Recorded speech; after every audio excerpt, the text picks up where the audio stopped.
What's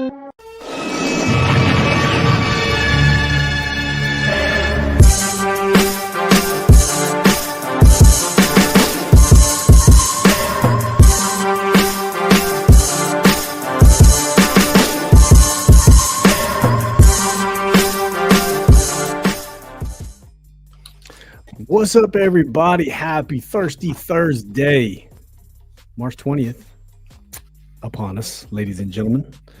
Welcome to another episode of Command This, episode 347. 347. Calling this one The Saga Continues. As we push through. Wu-Tang! We push through. Great song, by the way. The Wu. Wu-Tang's for kids, man. Always will be. Try to raise my kids on the Wu. Clean versions, of course, but hard to find some of those. I got them into Kendrick, Clean Kendrick. They love Clean Kendrick. Apple Music has the clean version. No censorship, Steve. I mean, they get their fair share, but I try to. When you listen to Wu-Tang Clan, did you have the beeps in your songs and stuff? Hell no. Right. But I was also like 13. He's also older. I was like 13. My oldest is 10, 6, 8, and 10. But they just be jamming to Kendrick, man. They just, they do the walk and watch them on YouTube. They ain't censoring them. I know. That's how they get away with it. Mm-hmm. Gotta watch out for that, man. Yeah, that's the thing. Like I'll never forget it. It was during COVID, so my son it was before COVID even, maybe. So my son was like 13 years old. He goes, "Dad, I got a song I want you to listen to." I said, "Okay." Switch over to his phone on the Bluetooth. And he plays me "Fuck the Police" by NWA. And I just turned and looked at this kid. I just smiled. I was like, "You found it. Yeah.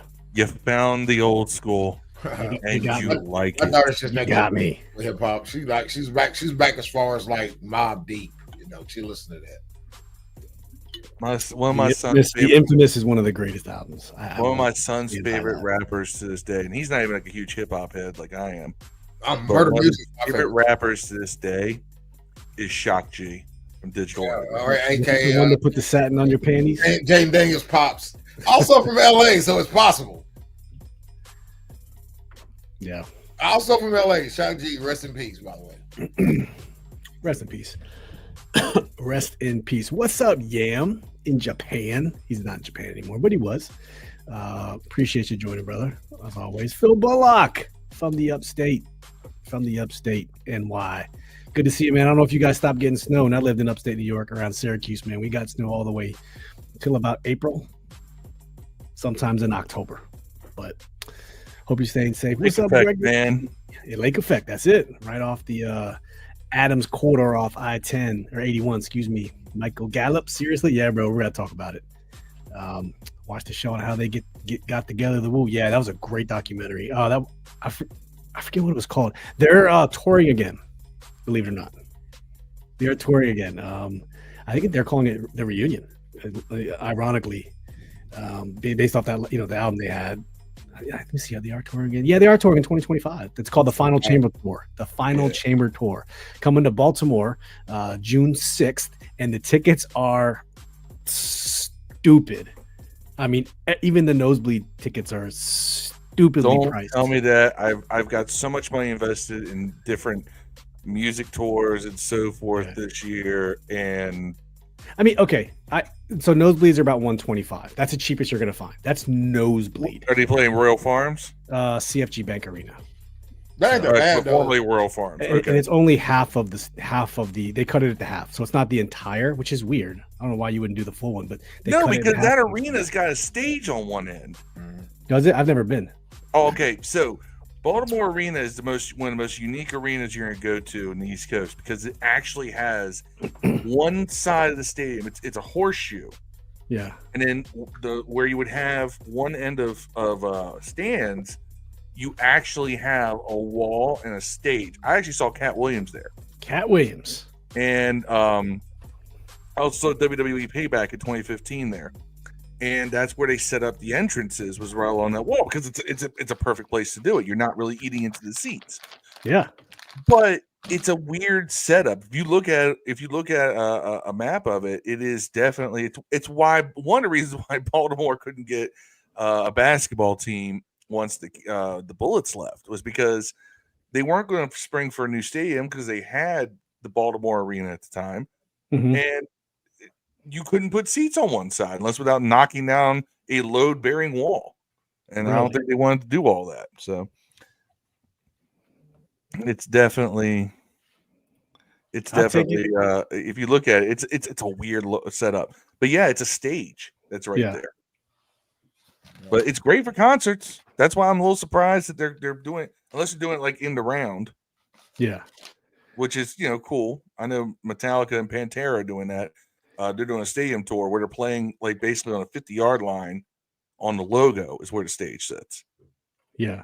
But it only has like a halftime show on the right side. So I don't know. Kind of like a halftime show, yeah. I might be going to see Kill Tony, man, in Nashville like the 7th or something next month. Oh, that's dope. Yeah. It's about like 150 for like right up front. Yeah. It's not horrible. That's pretty good. Parking gonna be like 40 though. So is it at Zany's? No. He's at Bridgestone. Really? They're gonna do a Kill Tony at Bridgestone? And they sold out Madison Square Garden, bro. Like twice. They did, didn't they? Yeah. Did you think of it whenever you see it on YouTube? It's always in a smaller like club set. It's never as good than it is in the club set either. It's better at the mothership. As far as me watching it on YouTube, the jokes. I will say it's like for comedy, theaters, clubs, great. Big stadiums, you lose some of that intimacy that creates what that makes stuff funnier because you're relating a little more. You're not. It's almost like you're watching it on TV if you're too far away. Some comedies comedians are better at, like I watched Cat Williams at Bridgestone last year. We went, have fun, man. Oh yeah, I love Cat at Baltimore Arena. One time I seen what's the white guy's married to the black chick? Fuck, can't think of his name. He's always white guy. He's real funny. He's in a lot of the Kevin Hart movies and shit. Come on, Gary Owen. Gary Owen, yeah. Oh my god, I seen him at Zany's, which is a very you're elbow to elbow in there, and it was like hilarious. He was in my opinion one of my favorite shows I saw at Zany's. Different comic, and we'll say different comics play better in different rooms. Like I went and saw Bert Kreischer a couple of years ago at the All Trio in a stadium guy. I would think, right? Kreischer's actually more of like a theater guy. Like you get him into a 1,500, 2,000 seat theater, kills. Like it's perfect because he's all over the stage anyway. He needs the room to work. Yeah. Whereas if a guy just kind of stands there but tells great jokes, probably better suited to a big club like a Zany's, or you go up to New York, go to the Comedy Cellar. You go to LA, go to the Comedy Store. By the way, it's one of my bucket list things. Is I want to go to the Comedy Cellar. Is that the one in New York? That's the one. Yeah, that's the one that gave. You been there, Steve? I saw Ari Spears there 2006 with a bunch of people. Dude, you went at the prime season. You realize then we went around the corner to some massive Italian style dining. Very famous. I don't even know what it's called. It was great though. But yeah, the Comedy Cellar gave us all these great comedians in the early 2000s, like your Jim Nortons, your Colin Quinns, Patrice O'Neill, all those guys, came up in the Comedy Cellar. Like that was a stop. And apparently that show, Tough Crowd, that they had on Comedy Central that Colin Quinn hosted, that came out of all the fact that those guys would sit backstage after the shows at the Comedy Cellar and literally not even roast, just straight up insult everyone else's act, like as viciously as they humanly could. Like these guys were all like, that's how they blew off the steam afterwards, was just like, your act sucks. You should, catch AIDS and die. I mean, that's kind of stuff they would. Actually, I lied, Phil. It was called The Comic Strip. Okay. But I don't know who this guy was who I saw. You probably guys. I know who Ari Spears is. It wasn't Ari Spears. I don't know if you could even tell. This guy right here. I don't remember his name and her. You gotta take the thing off the middle there, buddy. What? Oh, snappity snap. We ain't even got into the show yet. Hold up. Sorry. That's okay. We've hard to see. Hold on, let me full screen this. That help? I forget his name. That guy in the back looks familiar. It was just this guy, and then the rest of the people were just my friends. Oh, the guy in the back looks kind of like some comedians I've seen. Good time. Don't know. Damn. Don't know. Sorry. Snatch Bandits crew. Yeah, that's what we called ourselves, just because we were goofy Y'all like stealing that. Snatch, huh? A little bit. Let's get some of these comments here. Say hi to everyone. His kid's mother. That's right. Commander Nash, how you doing? Good to see you. We did great. We're doing good so far, man. Greg was talking about no rapper close to Pac. It's everyone else. That's true. You got to go back on our show, Greg, and we did greatest rappers of all time. I think we've done it twice. Have we done it twice? No, we did groups. The groups once, and okay, but yeah, it's in our top 5 playlist on the YouTube channel. If you ever want to go back and look at it, very short, 20-30 minutes. We bang through those real quick. What's up, Marcus? What's up, family? Good to see you. Eric was saying, have you ever seen Casey Rocket from Kill Tony or the Ric Flair one that got? I never think. I seen the one where Ric Flair got drunk, where he basically got mad and walked off. But I never thought Casey Rocket was funny, bro. It's just gotta be me. He seemed like a cool dude. You know what I'm saying? I would hang out. I mean, he's real funny, like as a person. But I never thought his stand-up was that funny. Although I'm getting it on Kill Tony, which is like a 1-minute dose, so it's not fair. But I never thought. I think the nigga from Florida, Cam Patterson, he's hilarious. The dude from Austria, that sounds like Count Dracula. That nigga's funny. You know, they got. I like the Hans Kim. I like the classics, man. You know? Yeah, I don't know who those people are, but I will take your opinion. And Tony guys, you gotta watch some Kill Tony. I've been trying to get him to watch it for a year now. I know. It used to be funnier in my opinion, but it's still kind of funny. Like it has funny moments. Well, Tony is good. He's a good host. Anytime something really catches on, like it does lose a little bit. Tony, nothing has ever been at its best when it's been at its peak viewership. Yeah. I feel like I watch because now you always like now you're worried about keeping the audience instead of growing. When you're growing it, you're always trying new things. When you've got the audience, now it's like now we're just trying to keep them. So so you're a little more sensitive to what people say instead of taking those risks. Shane Gillis, funny as hell, special on Netflix. Yeah, Shane Gillis. Yes. Ryan Elias is right. There's the Trump Biden episode. Shane Gillis is Trump, and that's hilarious. What's the guy's name? How you gonna talk about the funniest people and not mention Paul Rudd? Oh, we sprinkle in enough Paul Rudd. Don't worry, K-Bird. Phil, by the way, really loves Paul Rudd. So we talk about the funniest people and not mention Paul Rudd because the two subjects are mutually exclusive. One of the most handsome men in the world. Mention Paul Rudd when you're talking about funniest people because Paul Rudd is not really funny. Get out of your mind, bro. Paul Rudd. I know. By the way, for a fact, I know for a fact Phil loves Paul Rudd. He just don't tell us this. I got audio proof of this shit. I'm just letting y'all know this. Paul Rudd isn't just a great actor; he's a national treasure, and I think we should all appreciate him more. When the hell did you say that, Phil? When the fuck did I say we got more. We got more than that. Play more than that, Steve. We done bust you out. We got these motherfuckers. It's what all the hell, Phil? If I could choose one celebrity to be my best friend, it would hands down be Paul Rudd. I did AI. Gosh, dude. Oh, AI is gonna be. We got any more? Do we have any more of those? I think we might. I have a confession to make. I secretly bought a Taylor Heineke jersey. I tried it on, and not gonna lie, it just feels right. Phil. Hey. You got some explaining to do. You got some explaining to do. Hey, you know what? One time I heard Phil actually compliment De'Ami Brown too. Listen up. The more I think about it, the more I am going to miss De'Ami Brown. That guy just brought something to the point I mispronounced his name. It's going to be tough without him. Oh my God, Phil likes De'Ami Brown. If you would spend more time watching Kill Tony and less time doing that bullshit with whatever AI. We got you on video saying this shit, though. We'll talk about that later. All right, let's actually talk some football. For real, Deebo's contract, guys. Deebo Samuel is a Commander officially. Everything's official today. The details are out. If you guys haven't seen it, I'm going to bring up a screen right here, and we're going to rework that contract. See how you guys think. Quote our guy Josh Taylor here. So essentially, he was owed $17.5 million he's getting 17.5 million in 1 year. We guaranteed everything this year, so we're not paying him anything next year, and it's only a $5.2 million cap hit. So it's almost like a win-win for everyone. People are like, why are you paying Deebo Samuel $17.5 million? But that's okay. When you look at it, through this lens, it's actually not that bad because the cap hit is only 5.2, and you're not carrying that $12.3 million dead hit in 2026. Yep. It's that simple. You can use that money for shenanigans.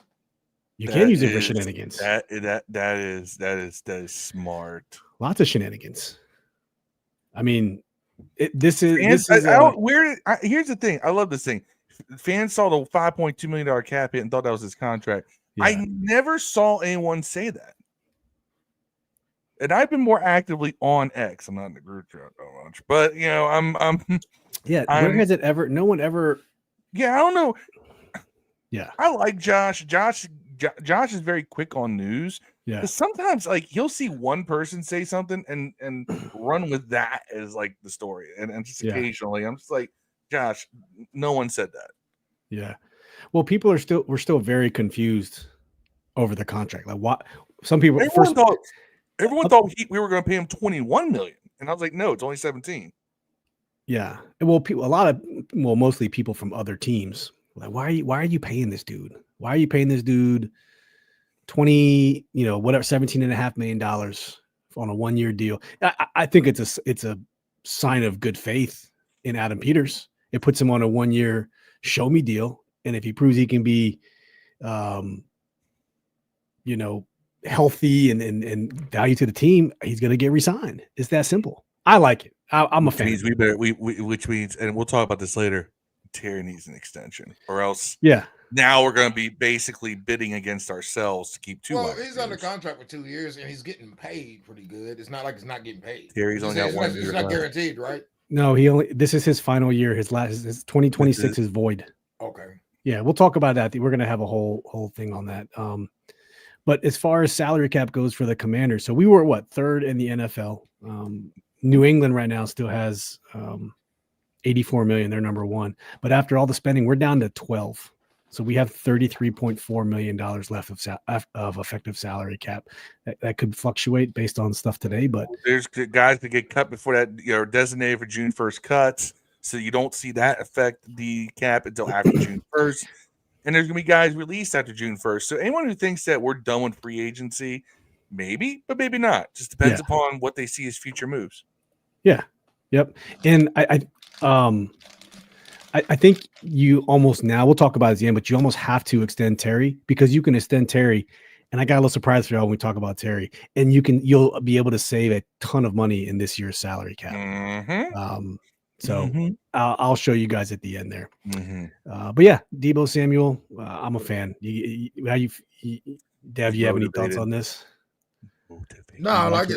If it's good for the team's cap, it's good for me. You know what I'm saying? Yeah. And you make a player happy on the process. Yeah.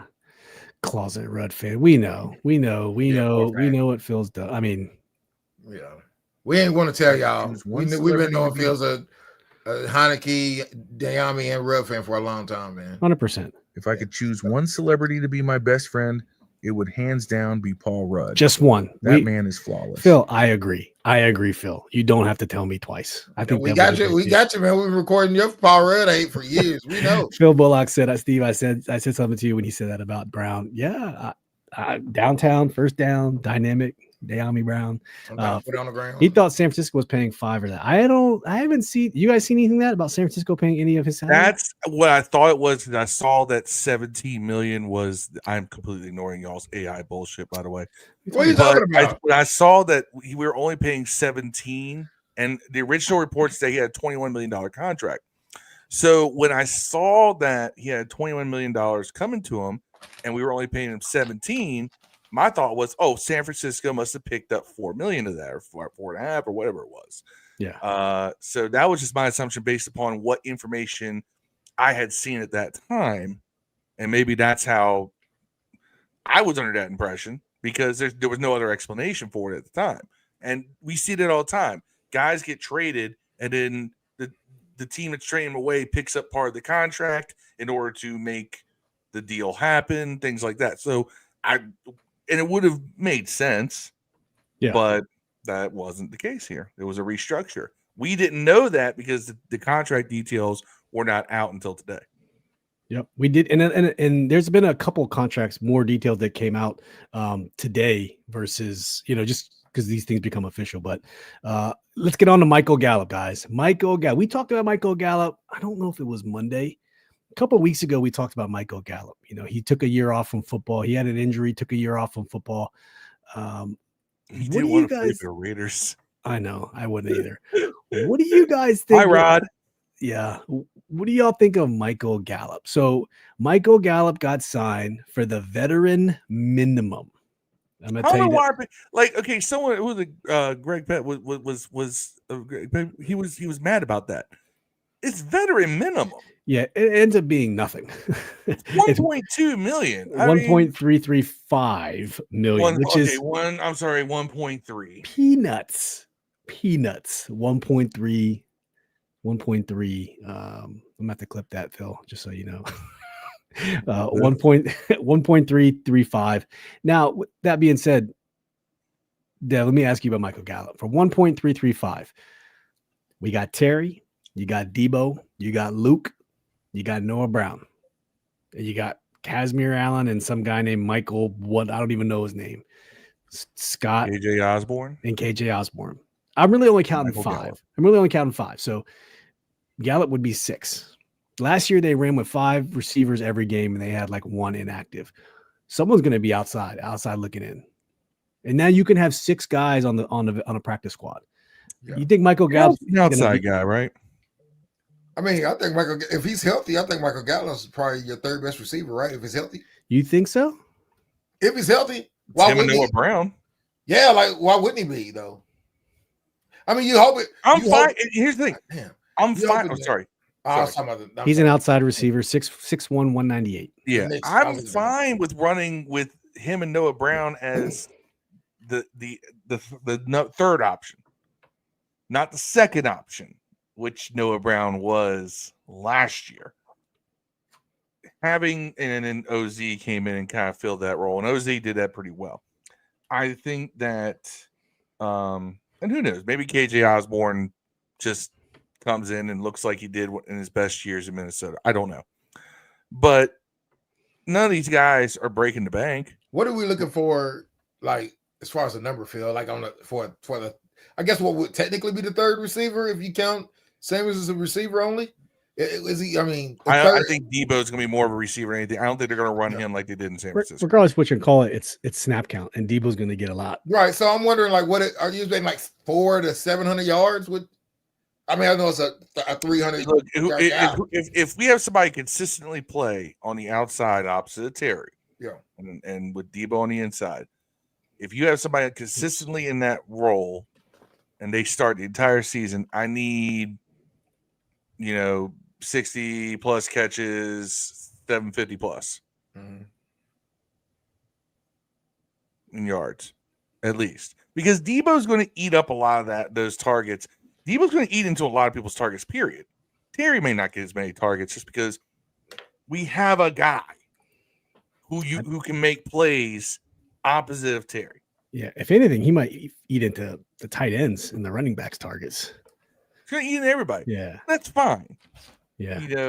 There's still going to be this offense is going to be geared to score points. There's plenty of passes to go around. Let's talk about Greg's comment here. He says, not mad. I know it's a body, but Diggs and Allen, we're going with a guy who played and they played a year and some change. Remember, we're down to 25-something million in cap. Diggs is going to want probably in the upper, where Deebo is, upper teens. Allen probably a little less. But I mean, I don't know. We've already signed 10 guys over 30 in free agency. Maybe they were just trying to go a little bit younger. Michael Gallup is 29. 29. He's 29. He's not that much younger. What it is that Gallup. Here's the thing: we've seen him. He's not a terrible wide receiver, right? He's not a great wide receiver, but can he be a competent number 2 starter in the league? Sure. Yeah. Sure. He did it in Dallas for years. I think it's a 3 here. So, and I honestly don't even think it's a 3 if you count Ertz and Eckler. You know what I'm 3 saying? at the So- wide receiver position. Yeah, yeah, All right. yeah, 3, But yeah. he pretty much is in that 2-3 role in Dallas and was fine. Yeah, yeah. That's all I'm asking for. If he can get me between 5 and 7 for the year, maybe 5 touchdowns or so, I'm gonna shut the fuck up. That's your role. Anything more than that, I'm thinking he outplayed it. You know, the $1 million contract. And at worst, we have a backup at vet minimum, and somebody else is out there. Noah Brown's out there. Luke McCaffrey's out there. KJ Osborne's out there. We have a bunch of guys who are making peanuts that are going to be playing that role, and somebody's going to get it. And we like Luke. Some of us like Noah Brown. I like him better than Diami. Yeah. Not according to what we heard. Well, Yeah. We heard The more I differently, bro. think about it, the more I am going to miss Diami Brown. Me too. That guy just brought something so special to the team. It's going to be tough without him. That's what I heard. I mean, I applaud Phil for finally sharing his emotions with us. Right. It's been so y'all long. gonna I make me mean, start breaking out slurs. They're gonna get us demonetized permanently on YouTube. If you don't stop with this goddamn, I for one appreciate this side of you, Phil. Like usually you don't open your feelings up to it, Yeah. but that's a new. We have a breakthrough in our Them relationship. call it right? Power Rud handsome. I and now this, appreciate so- it. I mean, Greg makes a good comment. No one's afraid of our 2 through 6 wide receivers. Yeah. You're not wrong. It is Terry and the Jags, but I think Deebo is not a Hold Jag. up. Do you Hold think up. they Deebo were is better? not a Do you Jag. think Hold up, you hold think up. our receiver Nobody's room was better afraid than of last year? Deebo. Though? Hold on, no, I no, don't no, think no. they know what to expect from Deebo because he had a down year. He hasn't Do had you thi- do his you best think year our- was what, 3 years ago? Yeah. Do you Dude, think our well, yeah, receiver? Do you think our receiver room is better than last year? Though, I think so. Deebo Yes. adding Deebo make this Right, and No they were better. third in the league last year on offense. So I'm not hating on it, man. I think we'll still draft someone too. I still think not in the first round, but I still Yeah, draft you someone. don't have This is fair. fucking Caveat. That's fair. 3 through 6 that. not Deebo. Okay. But look, how many? Look, I'm sorry. Do we have to have 6 guys on the roster that everybody fears? No, 1, 2, and then if you can get a third who can draw a little 1, bit of 2, and attention, a you're competent good. third. And maybe Yeah. Michael Gallup's that guy. We don't know. Salary cap. Look. If this was 1989, it's different because you didn't have a salary cap. We Yeah. have a salary cap. Let's take a quick look at Michael Gallup's stats over the year. So he's only been in the league for 6 years. Yeah, seems old. I mean, his 2019 season, he used 1,100 yards. That's pretty damn good. And about 6 That's touchdowns. starting receiver for us. That's number 1 receiver for us. Yeah, I mean, even his the COVID year, 843. If we get the COVID year, Gallup, I'm gonna be overjoyed. If we get the 2021, 22, even 23, I mean, that's what I'm expecting. If you got those numbers, 21 to 23, if we got those numbers, I'd be happy with it. I'd be happy with 22. 1.3 million. That's fine. I'm not mad. Yeah, he'd be the best $1.3 million receiver in the league, probably. Look, if we can get For the value, bro, of course. Yeah, 17 game average down at the bottom, 53, 740, 4 touchdowns, I would be fine with that. Yeah. And he started most games that he was in, So Yeah. I'm not mad at it. Would I rather had Allen or Diggs? Yup. Yeah. But I He's mean, only it's, had one season where he's missed significant time. yeah, I'm not that angry. Does he work kickoffs and shit? Because right now, I'm not lying. Deebo and Eckler on kick return gonna be dope. At least on Madden. I don't That's know. a good question. He don't do They both ran it for their teams last year. Eckler ran ours back and Deebo ran theirs back last year. I don't know what if Gallup's returning or not. I mean, they had Turpin. Scroll to do down. that You for can him. scroll down and see. No, I mean just off the top of my head. Yes, I was posting some socials. You were doing the important. Yeah.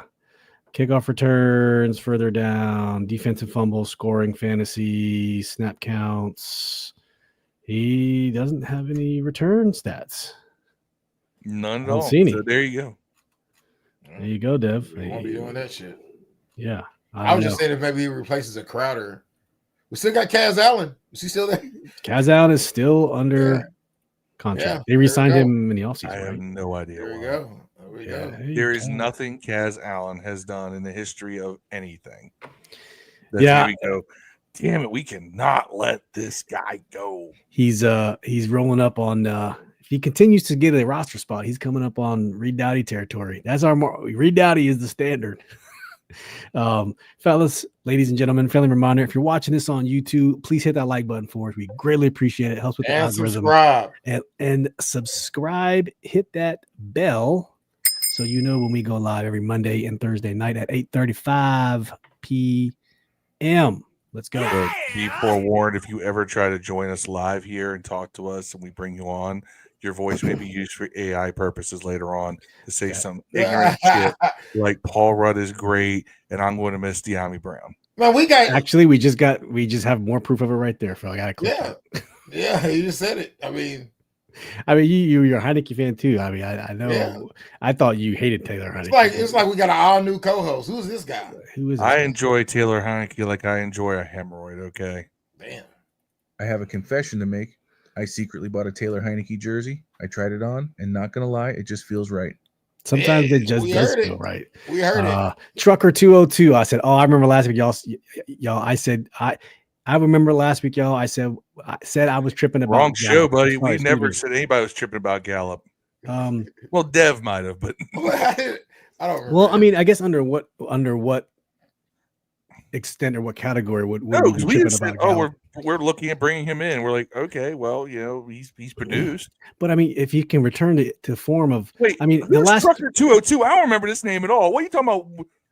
Last week, y'all said I was tripping about Gallup. Yeah, I don't know. I'm I trying to think remember. you got the wrong show, but I mean, I'm glad you're here this week. But If he's 80% of what it was, he's better than 30. That's what Dev just said. Yeah, If he's yeah, 80%. yeah. If you can get this 843, I mean, his last 3 years, if you look at him, 21, he was Noah Brown. He was Noah Brown. Yeah. Look at those numbers. That's We exactly played like 9 Noah Brown. games and got 445 and 21 though. Yeah, he was having a good year. Yeah. He must have got injured that year, but He also played he didn't play many games in 22, but that's probably the same injury leaking over to the next year. But Greg, this is what I'm talking about. There's only so many, and Phil said this, there's only so many balls. Only so many balls. Only so many balls to go around. Terry, Deebo, Gallup, Noah, Luke. How are you going to fit Luke in there? And then you still got KJ Osborne. And then let's say they draft someone, and it's with the 29th or the 61st pick. What if they draft a receiver? You're going to get that guy in the field.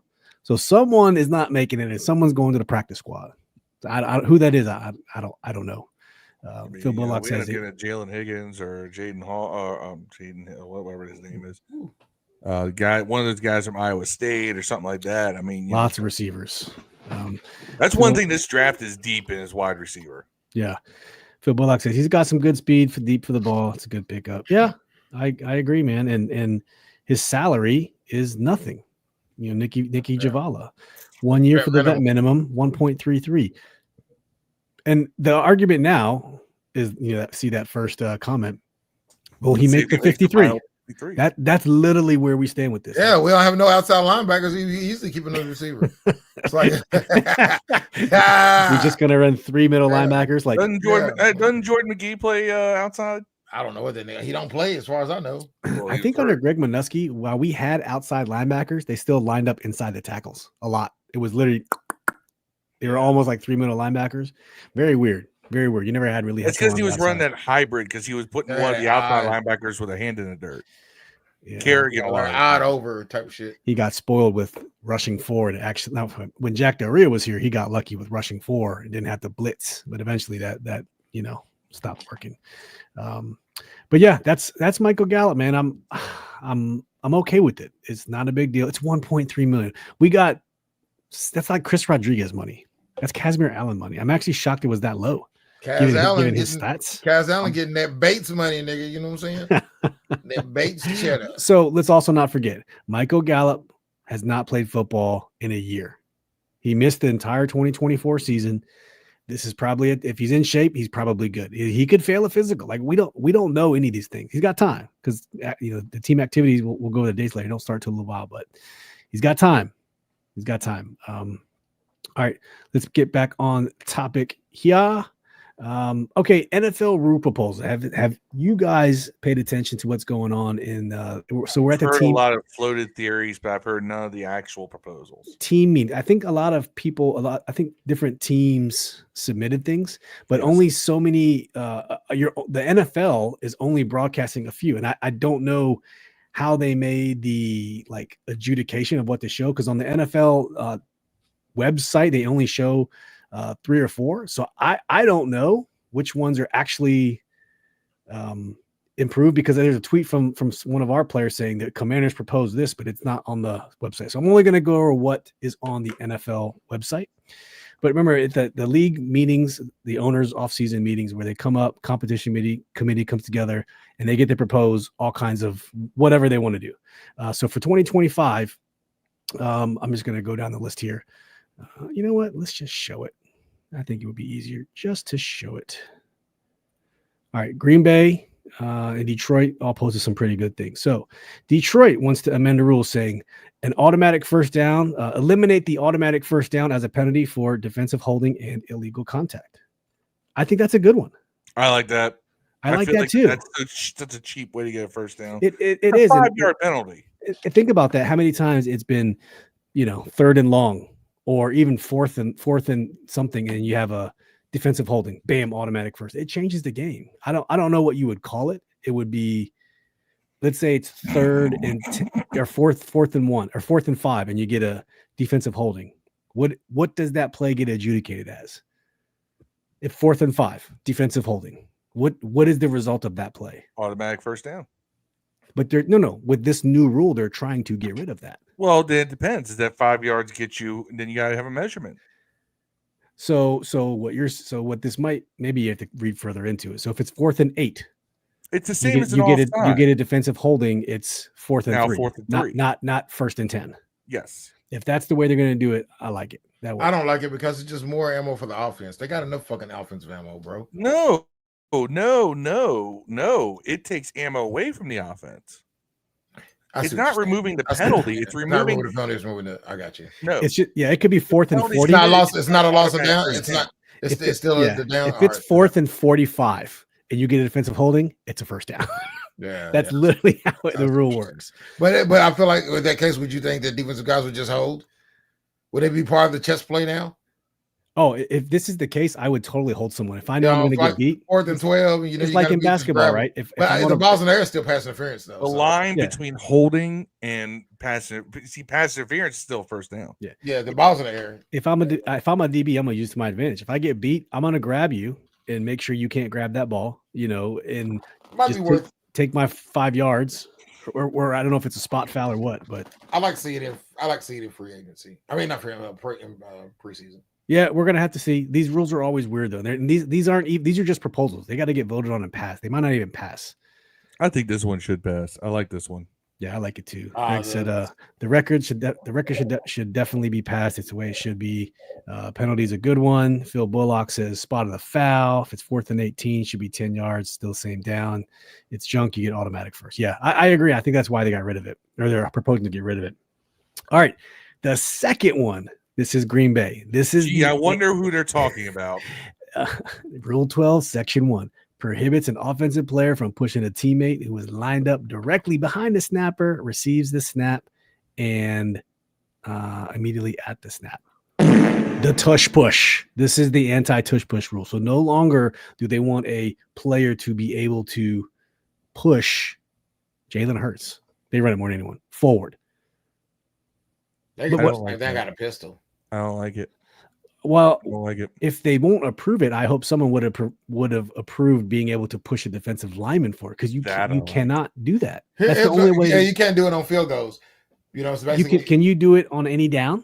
Yeah, you can't do it on field goals though. The only thing you can do it on over. No, so you're saying a linebacker can push a nose tackle forward? Yeah. Are you sure? As long as he's not directly. I did not think you were allowed to. Directly over the center, I think. Yes, Greg. The scrum. Rugby 2.0. It is the scrum. I think they should just stop allowing you to do the fake snap like they're doing field goals in this situation. So I think in those situations, so that you can't do the fake hike and draw people off. Yeah. I think after that, if you're not able to do that, it's fair. I think if you do a fake hike, it should count as a false start in that situation, just like field goals. That's how I feel. I think that'll kind of that way you can take off when they jump. Is a false start. No. I'm saying not fake snap, but we say hut, trying to draw them off sides. You know what I'm saying? Instead of being able to draw them off sides, you should be able to do hard counts and stuff on tush pushes. Yeah, I think that would probably solve it. You're giving away that it's a tush push. Well, I mean, it's a tush push anyway. They don't never not. You know what I'm saying? It's always a tush push when they line up like that. Nah. I've seen people run out of a similar Yeah, formation. they can run end around, but you still can't fake hike it though. It don't matter what you run out of it. You still can't fake hike it out of that set. And then that'll kind of balance it. That way you can get a jump. You get a fair shot to jump. Right now you can just keep fake hiking it and just hike it, and then you never know when it's coming, dog. I hate. Okay. And they're going to be rewarded a touchdown if you keep doing it. I like my rules like I like my regulations and everything else. Clean, simple, and not so situational. You get bogged down in all these like situations. Paul Rudd ain't got shit to do with this. Or does he? God damn it, God, derail my train of thought with that shit. That's how Tyrell gets you flustered when you think about him. No, AI does. Anyway, but this idea that's like we're gonna have a rule, and then we're gonna have like in this formation you could do this, in this formation you could do this, in this formation you can only do it this way if it's after 7 p.m. in the waning crescent of a moon. I mean, you know, you can't do it situational like that because then you start tipping off things. And that's why I'd rather be, if you can push an offensive player, you can push a defensive player. Yeah. Greg don't have a problem with it. Phil Bullock says you got to stop it. You can't stop it. That's why teams are trying. I don't have a problem with the play. I just think you should not be able to fake hike the ball, like to fake snap count on you. Only because that's completely like if they just keep doing it, you jump off sides, they can reward you a touchdown. You know, it's crazy idea because there's not really a way to stop it. So Dev, here's the problem that I have with it. When they line up in that formation, the offensive linemen are all in the neutral zone. You're not allowed to do that, but for some reason on that play they allow it. I don't understand it, and the only way the defense can do it is to be in the neutral zone, which is encroachment, to actively block. So why is it the offense can line up instead of being at the V? They're all allowed to be on the ball or slightly. It doesn't make sense to me. Actually, one of the things I don't like is how far off the ball they allow teams to line up in other formations. Yeah. Right? Like, why is it that Lane Johnson, who commits a false start on every goddamn Morgan Moses style? No, he's worse than Morgan Moses. That left kick, it's bad. It's egregious. Or is it just more successful? Somehow, because he played in Philly, he'll get in the Hall of Fame as being the absolute most mid right tackle in the history of football, who just got away with the fact that he was committing a false start on every play, but because he has a reputation of being great, it couldn't have been him. He's just that quick. But he also tends to line up like half a yard off the ball, half a yard back from the guard next to him. Right, and you see other guys do this too. I hate that. If you're going to line up as a down lineman, you line up on the ball or just behind the ball, not on the ball, but just behind the ball, and that's where you got to line up. Yeah, right. They got to be better about defining that because they are letting these linemen get away with too much. Okay, he's up here. No, he's back here. And no matter what, you're fine. No, God damn it, you line up in a certain formation. Center is slightly ahead of everybody else. That's it. Go watch, these formations in the 70s, 80s, 90s, even into 2000s. Mm-hmm. You didn't have guys that far, but you look at it now, it's like tackles are like almost, you've almost got a pocket formed before the ball snapped. Yeah. And I know a lot of that's going to protect the quarterback. He's too precious. Always protect the QB. Always. Hey, Jack Attack, thanks for joining me. I said, no, my attendance hasn't been great. Just want to know I still support you guys. And we appreciate that, man. Thanks for popping in. At least saying hi. I can't even make it every one of these times. Hit that like button for us, man. We appreciate that. I'm going to be missing one in a couple of weeks. So hold on. But that's okay because apparently they got enough AI crap with me in the tuck. Listen, Phil. Listen. Arkansas beat Kansas. Okay, there you go. Games are still going. Games are still going.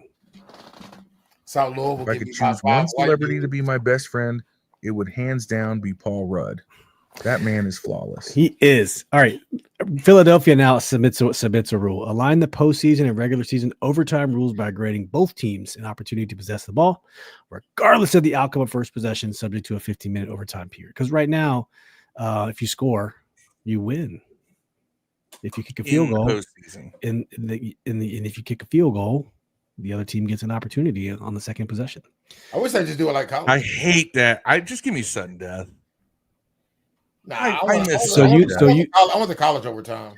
which is the balls on the 25. Yeah, get a stab at it. Yeah, because You can get one of these 66 to 65 games in overtime. I'm cool with it. I mean, eventually just have a penalty shootout, right? Which quarterback can hit the crossbar first? Exactly. Well, the field goal can just go back every time, or you could have no field goals. No, make it a kicking contest. I mean, Goodell wants to make this a flag. Why do you think that the NFL spent so much time last postseason advertising that stupid ass flag football league? No, I got it, guys. So college rules start at 25, and if you kick a field goal, it automatically goes back to a 50-yarder. That's so you could, if you end up not scoring, you choose to kick a field goal, your field goal has to be kicked from as a 50-yard field goal. So whatever the math is on that, 37. Yeah. That'd be cool. That way every field goal is a 50-yarder with less chance. Let's make it like a penalty shootout in hockey. Instead of shootouts, we'll just kick field goal PKs. Best of 5. PKs. Yeah, best of 5. Phil said that little kickback they do looks like a false start. Yeah, he's the best at it. And Travis Kelce was the best, not Travis. Jason Kelce was the best at getting a couple inches on the ball. He would set the ball up and move it forward. And he never, they never caught his ass doing it. I'll tell you something. Okay, the kickback, obviously, it's a hook. It's a hook. Hate the SEC. Offensive tackles hook and slide. But you're right. Lane Johnson does it a full half second before the goddamn ball snapped. He does. Every time. He does. 60% of the time. He does it every time. You know who said that quote, Phil? That was from Anchorman. That was Paul Brian Fantana in Anchorman, played by Paul Charles Rudd. I don't know if that's his middle name now. Man, Charles Jebediah Rudd. More bylaw proposals. You know what's funny? I actually have a bottle of Sex Panther cologne. There you go. Hey, I believe if we smells like Indian food inside. I wonder if like Paul Rudd should reach out. I believe he would. We dedicate enough time to this show. Time he will. He will. Is that why y'all keep bringing this up? I mean, you want Paul Rudd as a guest? Would love to have him. I would do a lot of bad things in this life to have Paul Rudd on the show. Back to bylaws though. Detroit current playoff seeding format should allow wild card teams to be seeded higher than division champions if the wild card team has a better regular season record. So we saw this firsthand. No. Then there's no point in having divisions. Win your division. Yeah, but so okay. Remember, I don't care if your record's better. Minnesota was 13-4. We'd have been the 4th seed. We'd have been the 4th seed by this new rule proposal. I don't care. Win your division. I think you should win a division. I'm with Phil on this one. There's no point in having a division title if your division title doesn't give you some kind of an advantage over the teams that didn't win the division title. I kind of like this one though, man. I get it. I think it's stupid. I think it's pandering. So let's just say one. I wish better than the other teams in your division. I do wish they reseed after the first round, like the NBA does, though. I think they do a good job of that. I think the NBA is stupid for that too. I like the reseeding, man, because it's true. Like, think about this: if you're just like the Carolina Panthers or Atlanta and win like 7-8 games and win your division, should you get a home court field advantage over Washington, who won 12 games?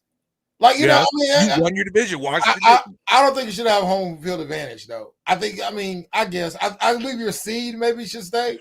What's the point then? What's the point of having a division? What's the point of having a division? What is the point of having a division if it's not to win it? I see your point too, but I do understand why people wouldn't like it. And by the way, everybody reseeds in the second round. Yeah, that's true. The highest seed plays the lowest seed. They do that. Yeah, but you could. I mean, so you don't mind having like let's say a 14-3 team playing a team that was 9-7 away because they won at the 9-7 home game for them. Yeah. That's what I said. The 14-win team did not win their division, but they didn't do what they need to do. They got the Eagles and Lions in the division. The Eagles and Lions are in the division. They would have lost in that division too. They wouldn't even made the playoffs in that division. I like this rule. I think this should pass. I can see both sides because if you have a shitty division, I mean, go on the road. Me and Phil are just old, bro. We're just old, Phil. That's the way it really I like is. it. I'm the youngest one in this podcast. Now, don't throw me in that lot. We're old fashioned. So you're almost you're rewarding bad records in You're rewarding a you're team just for enough. winning their division. Otherwise, there is no point in having a division. Just make Dreaming them all mediocres. NFC, AFC, and that's it. So you're saying it's fair to have a 13 and 14 play a 9 and 8 team? Yes. 9 and 8. Away. If the 9 and 8 away. team won their division, the 13 and 14 didn't. They Guess would have what? won a I division. just They was in the won other 14 division, though. 15 games. Whatever it took to win their division, and they didn't do it. Should they get rid of divisions then? No. Yeah. Or just make 2 divisions. Yeah. Or we could get someone that we know to talk good about our friend like this. So you're saying Phil from the Command This podcast wants to be best friends? That's really touching. That's a big deal, honestly. I can't explain it, but deep down, I think we were all meant to be best friends. Phil, I can't explain it either. It's just that you have touched so many people with your new heartfelt promotion. And I want to play this one more time just so everyone watching can see that this is a mutual thing. It's not a one-way thing. So you're saying Phil from the Command This podcast wants to be best friends? That's really touching. That's a big deal, honestly. I can't explain it, but deep down, I think we were always meant to be best friends. Oh my God! Back to where we were. Hands the same way. It's amazing. Back to where we were. Okay, Phil and Dev disagree with me. If you let me hold a few grand, baby. Phil's gonna get Paul Rudd on the show. Damn it! So Phil and Dev are against that one. Sued by Paul Rudd for that. Yes, we probably are. I'm for that. Greg says, I totally agree with it. If you have 12 wins, you get a home game. We'd face the Bucks at home. Yeah, we would have faced the Bucks at home. Oh well, we didn't win the division. It's not the Bucks' fault. We played in a tough division. It's not. It's not their fault. It's not the Bucks' fault. They played in a crap division. Yeah. They were just there. They did what they were supposed to do. They won their division. Another proposal by Detroit. Exclude from the 90-player limit a player placed on the injured reserve before or on the day of the roster reduction of 53, unless such player is designated for return. So I wonder if they had a heartache with that one. I'm not sure. What do you guys think about that one? It seems like a technicality. I mean, that one is kind of an either or. I get what they're saying with that. I don't even know what the fuck it means. But I mean, realistically, that's such a. I will say this. That is a very inside baseball. He's yelling at us, Greg. Phil's yelling at us. I'm with you. We're defending that one. I'm yelling at anybody who disagrees with me on that one, by the way. I don't care who it is. I don't care if it's these guys. I don't care if it's you guys in the comments. I don't care if it's somebody's watching this tomorrow or listening to it on their way to work or on their way back home from work, whatever the case is. If you think that winning your division should now mean absolutely nothing after the regular season is over, then get rid of the business. I still think you should be guaranteed a playoff spot. Like, I don't think like the best 17 or 8 teams record-wise should get in the playoffs. I'm just saying once you're in the playoffs, the seeding should apply. So like if you're like 10 wins and miss the playoffs because other teams made the winning division, I get that. But once you're in, I think the teams with the best record, I get why people will want that to happen. I understand why you don't too, Phil. I get it. I'm on your side right now, Phil. I'm on your side. If I'm kind of old-fashioned, like I like division when it should. But I see what you're saying. Why you wouldn't though? But if you could come up with something to incentivize them for winning a division, right now it's a home game, so that's their reward. Well, I mean, that should be a reward. That's a reward. I get it. The flip side of that is if you're so good, if you're 14-3 and you didn't win your division, you should have no problem beating the 9-8 team in their house. Still a bye team? Is there still a bye week? First round bye. The top seed gets the first round bye. We pushed Tampa Bay in 2020 to the limit more than any other team did as a 7-9 team. With your favorite player quarterbacking. Thank you to Philadelphia for throwing in nasty Nate Sudfeld in that game. And just completely tanking it. They would have lost by more if they were losing that game eventually. I don't know. I think awful. Nate really sealed the deal for us. And there was a Heineke game in Tampa, though, wasn't it? That was the diving game. Yeah. And that was also what people thought was Zach Ertz sat on the bench after that game for like an hour, didn't go to the locker room because he knew that was his last game as a Philadelphia Eagle. I don't know if you guys remember that part. He sat on the benches and just, But all right. My point is, yeah, come on, incentivize winning the division. You get a home game. Yeah, get a home game. Don't like it? You want a home game? Win your division. Oh, probably would have won their division. You can actually go to these links and read how these rules they want to actually present them. We don't have to do that now, but you can actually go. I think there's one where they were gonna all kickoffs, touchbacks at 35 now, right? They're trying to do that one. They're trying to promote people kicking the ball in bounds, basically. I have not seen that. Yeah, I saw it on NFL Live or some shit they were talking about. Oh.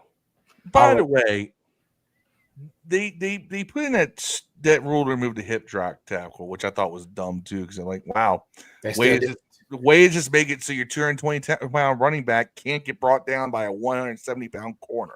Yeah, but was that rule even enforced? No, I don't remember what they were called. I know a couple times I saw it run and no flag was thrown. Yeah, I wouldn't see it called. Get rid of that. It's a perfectly legal tackle. This is from Nikki Javala.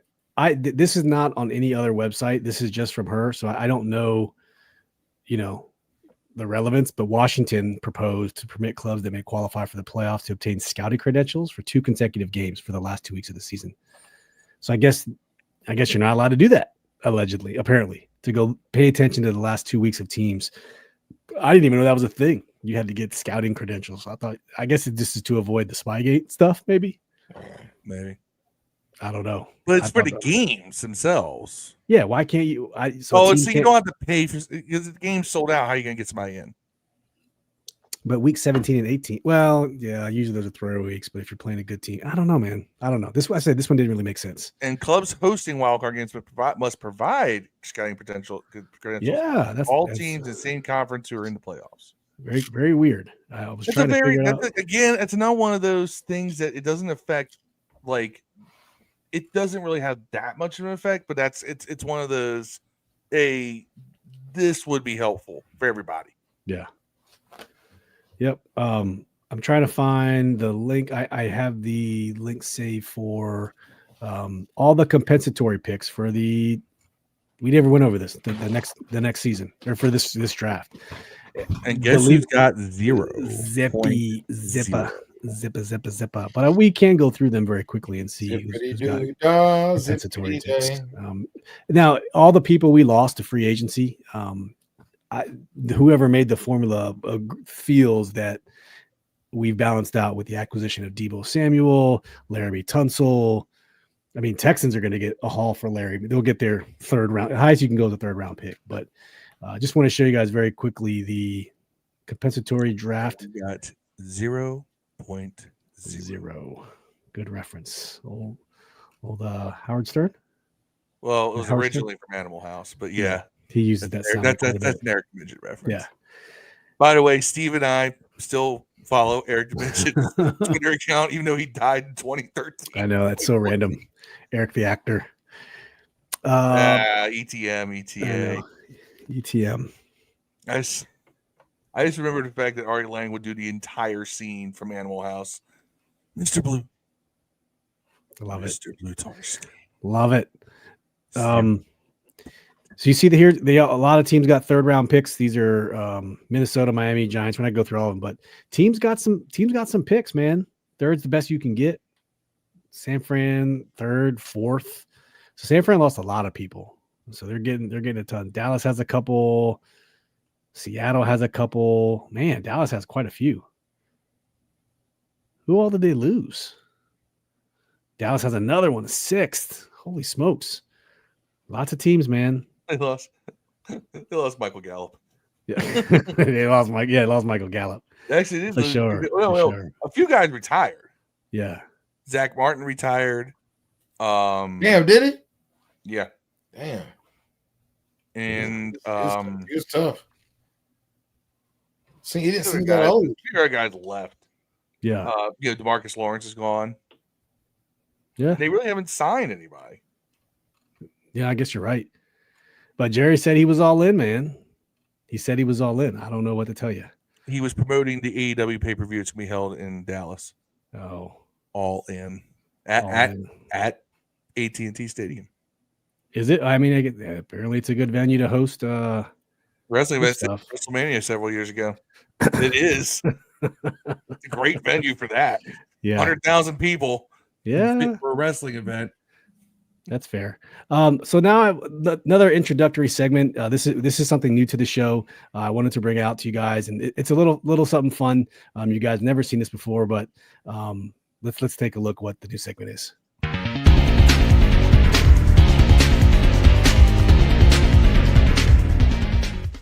And now it's time for my favorite segment, the Paul Rudd moment of the week. Every time I see Paul Rudd, I wonder if he made a deal with the devil to stay so effortlessly handsome. We got him in 4K, bro. We caught you in 4K. We caught you in 4K, man. I'm sorry, Phil. I'm so sorry.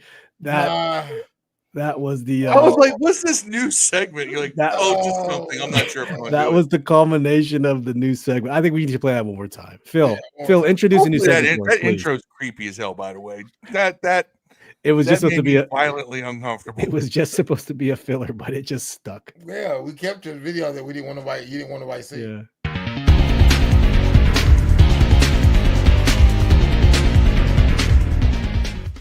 And now it's time for my favorite segment, the Paul Rudd moment of the week.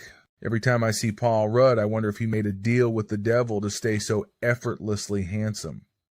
Man, Phil, you both talk with your hands. It's amazing. Yeah. By the way, that was also Steve at the beginning without his filter on. Yes. The Paul Rudd moment of the week. Here it is. We'll take this off, but I did want to just, Paul Rudd moment of the week. I need a sound. What is it? So what is the Paul Rudd moment of the week? I mean, I got one for you. I think I shared it with you. It is the culmination of mid. Is it something where you just found yourself, slapping the bass, playing air bass? Is it a comment of saying something stupid like, there was a later with sugar, later something menche? Paul Rudd moment can be anything you want it to. Can be, yeah. I like to look at it. Did you play the same scene? Hold on. Did you go on a talk show and play the same tired ass scene from Mac and Me over and over and over again? Was he in Mac and Me? He was in Mac and Me. Holy shit! He was not. What he would do is he would go on Conan O'Brien to promote a new movie. And every time they played a clip, it was that same clip from Mac and Me where the wheelchair kid goes off the cliff or whatever. I thought you were going to say he was a kid in Mac and Me. Mac and Me was a great reference, Phil. I have to give you credit. That was one of my favorite movies growing up. Yeah. You understand that's what poor people got. That's what tired. I'm like, he'd be on there. I'd be watching Conan. He'd get on there and he'd be like, I'm going to promote a clip for my new movie. I was like, he's going to do Mac and Me. Mac and Me is what poor people watch when they couldn't afford to go watch E.T. Yeah, he was poor man's E.T. I love Mac and Me. Yeah, he was like same neighborhood. Hold on. Same I'll setting. show you what I'm talking about. Team E.T. Yeah, great. It was almost like Gremlins. The Gremlins whistle. A lot of shit for that. Yeah, man. Now I'll make you want to go back and look who else was in the cast of. All those damn movies were filmed in California, though, like these neighborhoods in California. Everyone was driving station wagons and shit. Actors for guilds and shit. Yeah. Unless it was a John Hughes movie, then it was in the Chicago suburbs. Yeah, true. With all the same people, which is great. Hey, continuity is a good thing. That's right. They still have that today, man. These actor troops stick together, and what's his name? The one that has Seth Rogen and Paul Rudd and Judd Apatow. Judd Apatow likes his people, and it stays with the same people almost every movie. Of course, his wife. What's his wife's name? It has the two girls from This Is 40. What's her name, Dev? This Is 40. The girl from Judd Apatow's wife. Oh, his wife. Damn. We're having a brain fart. Leslie Mann. And her two daughters. One of them's like a grown. She's in that new. What's that show? She was in a movie. Euphoria that comes on HBO where all them people get butt naked. Yeah, she's on the new season that coming up. By the way, she's a grown ass woman now. All right. This is what I was Maud and Iris Apatow. This is like he ran this bit like right to every time he was there, and it was like it got. Hey, Phil Bullock. I'll show you a second.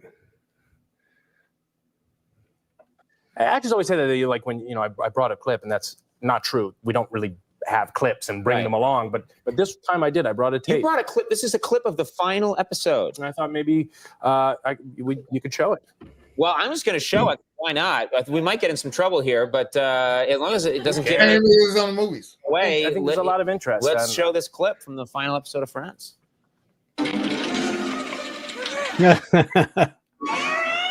Mac and me.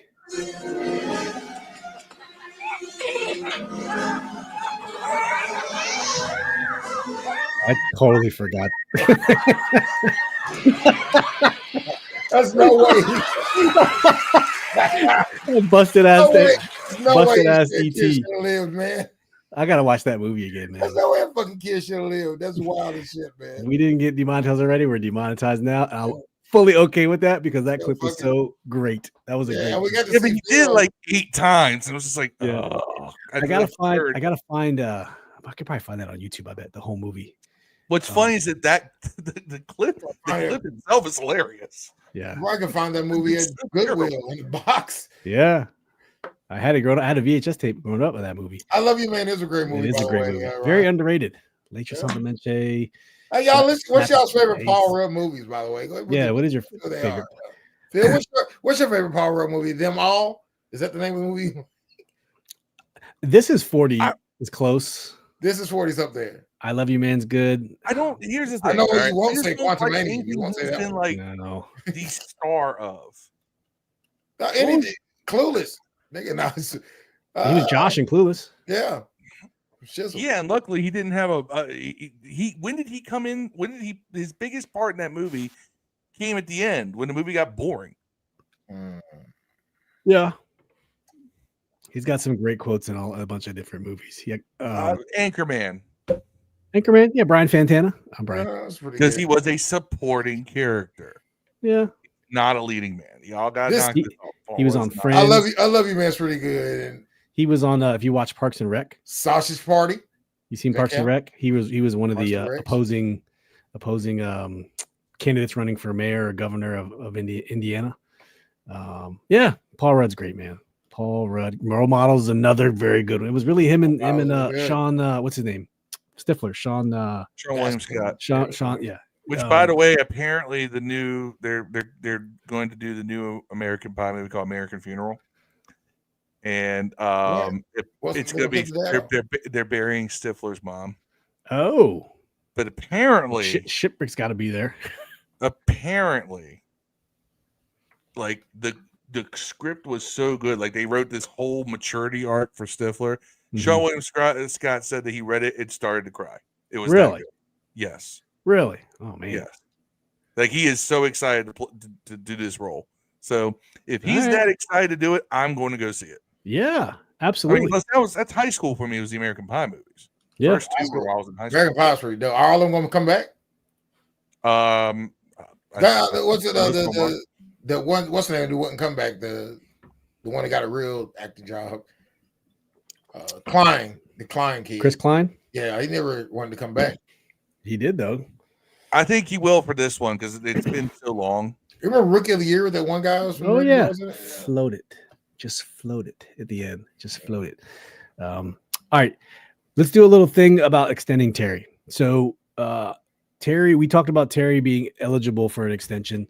Actually, let me get out of this and get into the sharing of the museum. Another good one. All right, so here's Terry's contract, guys. As we can talk about earlier, we Dev. So his 2026 year is void. So really, this is his last year of his deal. His cap hit this year is $25.5 million.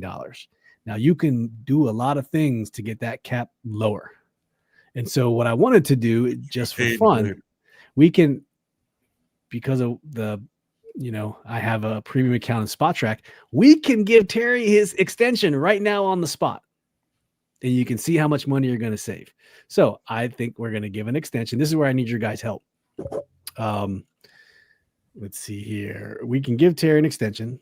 After the way I've been playing with this AI bullshit, do I really need to be helping you?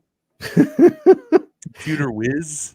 No, but the numbers would matter because we're going to sign an extension. And so he has 2 years, 19.5 left on his contract. What we can do is play this game and figure out what this deal would look like. So how many years do you think we should sign Terry for? At least 3 or 4, in my opinion. I agree. I agree with that. 4? We'll say 4? 3 or 4.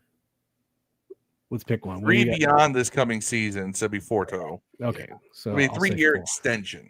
So it says, what is the new value amount? So 4 years for, T. Higgins got 115. 30 million. I was thinking 120 For total 3? for 4. Oh, for 4. Okay. 120 over 4. That's pretty fair. 120. Let's see what that comes out to. 120 million. So average salary 30. That's about right, isn't it? He's gonna make more than that. You think it's gonna be more? Fuck yeah, man. So You just thought T. Higgins get like 35 or some shit. T. Higgins got 31. All right, well, he's gonna get T. Higgins. Well, okay. Let's say 125, 30, 31, 2. Is that enough? You say 130. Is that even enough? What's 31? What's 130 come out to? Well, I mean, look what he's putting up. What the same numbers? No, as, T got 28.7. So he got 4 for 130. Yeah, you gotta give him 30 then.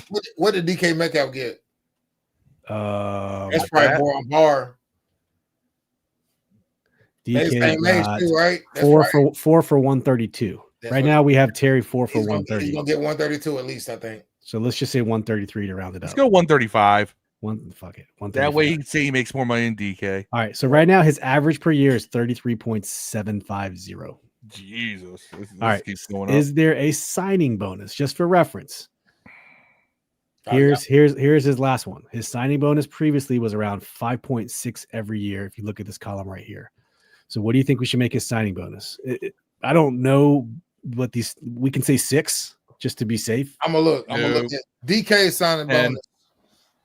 What is DK signing bonus? He got 60,000 guaranteed, no signing. It says NA for signing bonus.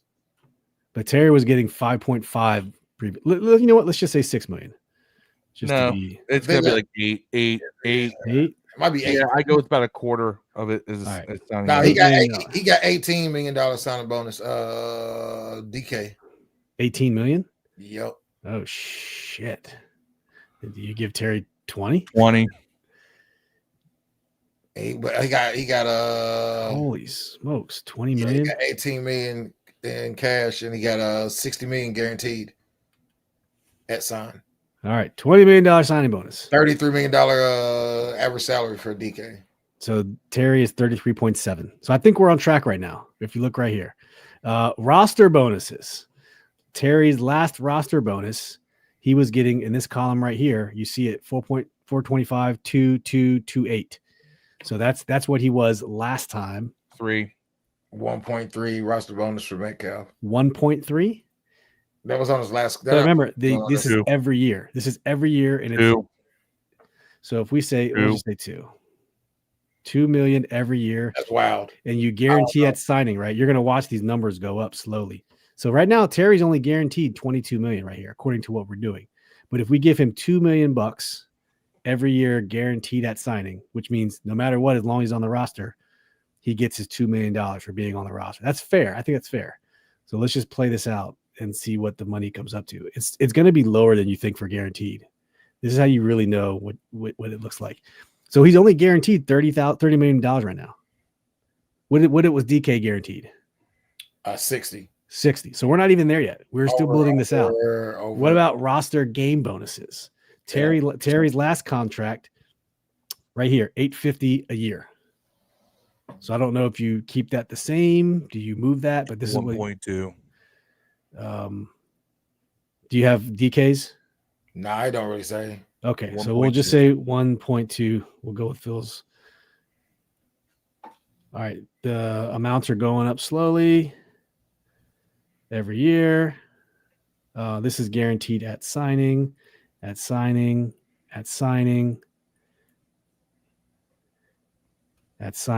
the guarantee is going up a little bit. 34. We're still way off, fellas, on this contract. So he's only guaranteed 36 right now of that 135. This is just how it works. Option bonuses. I don't even know about that. Workout bonuses. No, we don't know them shits, bro. Terry previously had workout bonuses every year. We all need it. He had $500,000 for workout bonuses every year under his old contract. Nah. $750. I think you need it. All right, $750 $750. We'll go $750 for workout bonus. No, but that's for workout bonuses. Oh, sorry, you're right. Workout bonuses $750 every year, right? Every year, guaranteed at signing, which means at some point we got to figure out what's not guaranteed in this deal. So right now he's at 37. Everything else is not guaranteed. You gotta earn it. Well, what they do is they make the base salaries lower. All right, that's where we are. 750. All right, here we go. So right now, what we built in, we gave him $2 million roster bonuses, 1.2 million roster bonus a game, 750 workout bonuses. He's only guaranteed 39.7 at signing right now. So now this is where the base comes in. His last base was going to be 15.5 million. So whatever we do, we have to do a amount, and that you got to make it big on the back end. So do you have what she said? Do you have DK's salary per year by any chance? Yes, 25. He's gonna get, and then you can't guarantee all of this, but hold on, I don't know what I'm doing now. Hold on. He ended his Terry's making 15.5 this year. I was on it. Here we go. It's not really showing. It's not really showing. It shows his cap hit was on like 18 million this year, though. 8 million this year. So give him 8 million is what you're saying? Mm-hmm. Guaranteed. Is that what you got? Guaranteed. And now it's up to 47. Now you got to do every year. So you could do 10. Or no, do 8, 8, 10. Make it like the last one. Yeah. 8, 8. Are guaranteeing all this? 8. Yeah. What is DK's guaranteed money? 60. We just made it to 65. We guaranteed 8. Oh, 8, never 10. mind. Okay, drop that. So we probably should drop it. Do 5, 5, 8, 8, and then let's see what comes out to 5, 5. Oops. 5, 5, 8, 8, 8. Are we guaranteeing that? 8. Yeah. Guaranteed, and then probably not guaranteed on the last. You might have to. You're gonna have to bounce that up. 8, 8, what? 10? You can do it more. He was getting 15 this year. You're in the red, bro. No. Watch that. Let's just say 15. He's still only guaranteed 55.7. So we did not pay him enough on par with decaf on a 4-year 135 deal. All right. Crazy that is. Do 18, 18, 6, 18, 10, 10. 18. Do 6, 6, 10, 10. So Ben Harlow makes a good point. No signing bonus, just guaranteed money. What our signing bonuses we gave him? We gave him 20 million. A ton of signing bonuses. But his last deal, remember? Yeah, but he didn't have a ton of guarantees his last one. Yeah, he had 5.6, 5.6, 5.6, 5.8. Those were all his signing bonuses years. So, I mean, I don't know where we go up. We have to give him a signing bonus every year, just 1 year, bro. A signing bonus is a one-time signing bonus? Like a $20 million signing bonus and then take the rest of that shit off. We already did. Just one time, though. Signing bonus is one. It is only one time. The rest are roster bonuses, workout take bonuses. Those roster bonuses off, man. You got 20 million signing bonuses. Take them shits off. But then he's not even getting paid as much as DK right now. Yeah, but he's getting paid. Well, he's gonna get on the back end, I guess, right? Then you gotta make his base salary higher. Right, that's what I would do. It's either bonuses or base salary. 6, 8, 8. I would put make him right there. I make his bonus base salary higher. That way you can change that base salary later. So get rid of the roster bonuses then? Yeah, you can you're not getting rid of anything. If you're going to pay him more, you got to just pay him more on the base. Right, I would pay him more on the base, and then that way you can negotiate it later to change it to. So go 6, 6, 8, 8. Yeah, 6, 6, 8, 8. Oh, sorry, 10, 10, 10, 10. 6, 6, 10, 10. Well, 6, 6, 8, 8, 15 puts him at 67. 6, 10, 10, 15. That's a lot of money. you're gonna take off that roster bonuses though. 6, 6, what? 10, 10? 10 and 15. 15. 71 point. Oops. Guarantee that signing. I Can I do mean, that? That's a lot of money. $71 million. That's half guaranteed. That's actually not bad. So that's $9 million more dollars than DK's getting. That's a lot. That is a lot. You're gonna take all those what's the name bonuses, all right? Oh, if we take out the roster bonuses, Take all them off. You don't need none of them shits. You got $20 million signing bonus. Just change it to no. Change it to no. Yeah. Just change yeah. So now he's 61-7. There we go. We might have just built Terry McLaurin's contract. There we go. I mean, as easy as it sounds, this is what we did. Yeah. So base goes 6, 6, 10, 10, 15. And signing bonuses get smaller over the years. Roster bonuses stay the same. Workout bonus stay the same. His cap hit 17, 17. So we would have created. And that dead cap in the last year is only 5.9, as opposed to if he stayed, it's 20. Yeah, that's a pretty good design. Now this year's dead cap is nasty. 72, almost 73 million in dead cap. That's crazy. He ain't going nowhere though. So yeah, he ain't going nowhere. Not in 25. Yeah, that's not bad. Average salary 33.7 million, guaranteed at signing. I mean, realistically, we're putting him up there. Where and at the same time, you're paying him because it's a right now deal. Where's his value right now? I wonder. He's a number one receiver on a top 3 offense. I wonder though if they couldn't push that dead cap into like the end. That's usually how they do that. But no, they don't. No. They dead cap at the beginning. Yeah. Because you're not like them in the beginning. Now they usually put the bigger cap hits at the end because usually you sign a new deal or you cut them. Right. What do you want to do? That's what I thought they would do. 29 is going to be an old receiver. But what do you have on like compared to Tyreek Hill? I think they're going to give him like 50 million in dead cap or something. Like he got some crazy astronomical shit. Tyreek Hill's numbers right now are coming up like next year if they don't cut him this year after this year. Yeah, it's like 51 million in dead cap space or cap hit in 26. 51.8 million in 26 dead cap. Or his cap hit. His dead cap is 15. His dead cap's right there. His dead cap is 15. But it's 88 million this year for dead cap. They need to cut him for next year. Yeah, so I'd say we're getting a pretty good deal. Yeah, look at these dead caps, 88 million up there in 24 it was. Yeah. Jesus Christ. I think that's a proper contract for Terry McLaurin. Yeah, we're on something now. We should be negotiators, though. Oh hell. Did pretty good. But we can get Paul Rudd to be our spokesman for our, since you're such good friends with him, Phil. Yeah. We got audio and video of this proof. Just we did good. We did good, guys. We got Terry paid for 135, 20 million. Got his cap hits in a reasonable amount, dead cap on the back end. I think we did pretty good. Yeah. And I told my teacher I would never have to use math. Look. Yeah. Look at me now, Miss Williamson. Look at me now. That's right. That's cool, man. Yeah. Bet that. Ooh, okay. Here we are. So we just extended Terry, guys. I'll probably have to clip that, put that on social media, see how we did. But it's a proper contract. If you gotta think about, he's a number one receiver on top 3 offense, top 5 offense. So we saw guys who Jamar Chase got 35. Yeah. Terry getting 33. Jamar Chase and by the time his contract's over, that's gonna be a bargain. It's just like last time. When we gave Terry a contract, I was like, damn, that's a big contract. And then now we're like, damn, that's a bargain of a contract for what he does. The funniest is Kirk Cousins is made $294 million so far. He just got another $10 million last week. And if Atlanta pays out his money, he's going to get $325 million in career earnings.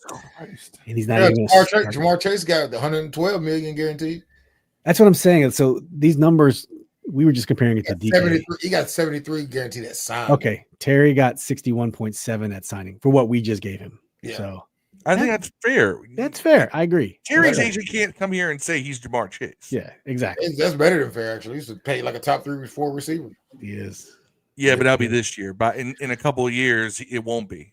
Yeah. Because everybody's going to get bigger contracts. Yep. All right, guys. We played GM for a little while. That was fun. We did get to see all the man crushing on Paul Rudd today. Appreciate that, Phil. Never a dull moment.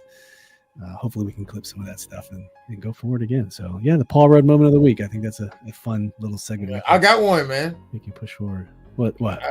Here locally, there was a person who they broke into like 60-something cars, right? Yeah. And so it happens to be that stole a VR set out of one of them. Well, they went home and proceeded to turn the VR on. And not only did they not log the person who owned it out, they could see the person who stole their stuffs, whole house, everybody in their house, what they were doing. They were like smoking bud with kids in the house, had guns and everything on them. So they all got locked up. I wonder how they found them, though. Well, they had their VR set logged in. It tells you where it's at. Oh, so there's geolocation. Yeah. They got that, and they well, not only that, I guess the guy's like a career criminal, had like 15 arrests or some shit. So like they knew who he was. They knew who he was when they showed the camera. I sent it to you, I think, on Facebook. I was going to play it on the, but yeah, that actually fucking happened. If not here, I have it here. So, but it's hilarious. They got a whole. Yeah, that's crazy, man. Well, some people just can't get out of their own way. I heard it on. It happens. It happens. Were you gonna send? I'm gonna send it to you. Yeah, it's hilarious. Or are you gonna send that on Facebook? I can, yeah. Is it a link? No. Well, yeah, it is actually. Okay. It's a Facebook link, so I sent it to you on Facebook. Okay. All right, we'll take a look at. This is not available. It's dead. They took it down. Took it down. All good. Hey, appreciate everyone tuning in. A lot of people. Only 3 people did brackets in our Facebook group for the. Sorry, I totally forgot about that. That's okay. I watched my team get beat by 5 white dudes. Shot 100 threes. They all look like we had, just like Crichton had 5 Larry Birds, bro. Drake down. There's nothing we can do. You Creighton's one of them Catholic schools, man. You can't sell them short. It was like those kids always know how to ball. It's like when Charlie Murphy played Prince in the Revolution. That's how they was doing this, dog. Computer Blue, Darling Pickett. They was getting all kinds of fruity ass screens and hitting jump shots. It was crazy. Darling Pickett. And the Knicks lost. Great fucking name for a play. What's that? Darling Picky is a great name for a fucking play. Man. Computer Blue. All right, guys. Any closing words before we get on out of here? Paul Rudd is the man. Paul Rudd is the man. Paul Rudd is not the man. We heard you say otherwise. You sure about that? You heard something say otherwise. It wasn't me. Phil, Eugene, my middle name is not Croniger. Phil Eugene Croniger. Hey, see, y'all putting so much the Cron is silent. My Cron. Like I said, I've always told people, how do you pronounce your last name? Craw, racial slur. It's Croniger. Cron is silent. It ain't. You do not. Yeah, Phil. Look. Phil. There's already been enough lying on my name in this podcast. My middle name is not effing Eugene. It's Phil Tamias Croniger. Tamias. Yeah. Drake down Missouri. Ovi scored tonight. He's down to 7. 7 away. He was at 8. Let's hope he breaks it. All right, guys. The audio for this podcast. By the way, hold on. You know, Ovi is less than 300 hits away from being the all-time career leader in hits by a hockey player. He almost has more hits than Paul Rudd. That's. Where's my? Point is. Normally, scores don't hit. No, they never do. I don't want to hear shit about Wayne Gretzky. No, Wayne Gretzky's the greatest hockey player of all time. Wayne Gretzky or Sidney Crosby. Ovi is 10 million times the defender that Gretzky was. Yeah. And Mario Lemieux. All right. He's a physical player. He actually hit people. The most comparable guy to Ovi as far as previous hockey players. Ryan gave you middle name. They got no damn Clarence either. His middle name is Clarence. No, it's Philip. Parents have a real good marriage. Phil been They went to Cranbrook. It's a private It's Phil, school. it's Phil Rudd Catholic Croniger. school 1 year. That's about as close as I came. What? Phil Rudd Croniger. It's hyphenated. Croniger. That's funny. All right, guys. Just a reminder: audio will be out here in a few minutes on the in-ear platforms. It's hyphenated. If anything, that's going to be the case. iHeart, Odyssey. Check it out. Get them audio plays up, and make sure you go back and like the video on YouTube. We'll be back Monday. Philip Laquarius Croniger. Quavius. It's the Quavius. The best the Key and Peele college football. That skit. Both skits will never get old. Paul Rudd University. This episode was brought to you by Paul Rudd. When did we become the Paul Rudd podcast? I swear to God. Like, if we ever do another name change, it's on the short list. You the know Washington Reds. Yeah. The Rudcast. The Rudcast. Yeah. The Rudd fuckers. Where we dedicate this show to Paul Rudd on a daily basis. All right. We're going to get out of here, guys. Thank you so much for tuning in. We'll see you Monday, 8:35 p.m. Peace. Peace. Don't sue us, Paul Rudd. Paul Rudd, we love you. And so does Phil. Sue these two. They're especially Phil. These two down here. Yeah. Get them. We out.